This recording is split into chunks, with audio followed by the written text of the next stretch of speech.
Pernah dengar nama Ketnyak Meutia? Kalau Kutnyak Dien pasti udah sering ya. Tapi jangan salah, Aceh punya banyak Srikandi hebat, dan Kutnyak Meutia adalah salah satunya.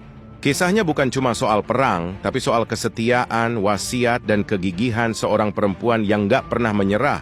Kisah kita mulai dari tahun 1870 di Keureutoe, Aceh Utara, tempat lahirnya seorang pahlawan. Sejak muda semangat juangnya udah membara. Ya, dia menikah dengan Teuku Ciktunong dan mereka bukan pasangan biasa. Mereka adalah duet maut bagi Belanda. Bersama-sama mereka memimpin perang gerilya di hutan-hutan Aceh Utara, bikin pasukan kolonial kelimpungan. Tapi perjuangan mereka menemui ujian berat. Pada tahun 1905, Teuku Ciktunong, suami tercintanya, ditangkap Belanda dan dijatuhi hukuman mati. Bayangin gimana hancurnya hati Kutnyak Meutia. Tapi sebelum dieksekusi, suaminya menitipkan sebuah wasiat yang luar biasa. Dia meminta Kutnyak Meutia untuk menikah dengan sahabatnya, Pang Nanggro, dan melanjutkan jihad. Bukan karena nggak cinta, tapi karena perjuangan untuk tanah air harus terus berjalan, siapapun pemimpinnya. Demi menepati wasiat suaminya, Kutnyak Meutia pun menikah dengan Pang Nanggro. Dan wasiat itu terbukti benar. Bersama Pang Nanggro, perlawanan mereka jadi makin militan, makin terorganisir. Mereka berdua jadi komandan yang disegani. Berhasil merebut kembali beberapa pos Belanda. Ini bukti kalau Kutnyak Meutia bukan cuma pendamping, tapi seorang ahli strategi militer yang handal. Namun, takdir kembali mengujinya. 5 tahun setelah kepergian suami pertamanya, tragedi kembali datang.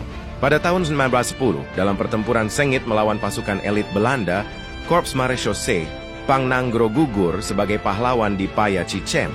Sekarang Kutnyak Meutia sendirian. 2 suami, 2 pahlawan telah gugur di medan perang. Apa dia menyerah? Sama sekali tidak. Justru disinilah legenda Ratu Gerilya lahir. Dengan sisa-sisa pasukannya sambil menggendong putranya yang masih kecil, ia terus bergerilya di pedalaman hutan Aceh. Apa menolak tunduk, menolak menyerah pada takdir. Bagi Belanda, dia adalah target utama yang harus dilumpuhkan. Hingga tibalah hari itu, 24 Oktober 1910. Pasukan Belanda berhasil menemukan persembunyiannya di hulu sungai Kreweng Peutoe dan melakukan penyergapan mendadak. Dalam kepungan dikisahkan Kutnyak Meutia tetap berdiri tegak. Dengan rencong di satu tangan dan senjata di tangan lain, ia melawan sampai titik darah penghabisan. Peluru terakhir dari senjatanya ia tembakkan ke arah musuh sebelum akhirnya ia gugur sebagai kesatria. Kutnyak Meutia nggak cuma meninggalkan warisan perlawanan, tapi juga inspirasi bahwa semangat juang itu nggak kenal gender dan nggak akan pernah padam oleh tragedi. Karena itulah negara menganugerahinya gelar Pahlawan Nasional Indonesia. Seorang ratu gerilya yang bertarung sampai akhir hayatnya.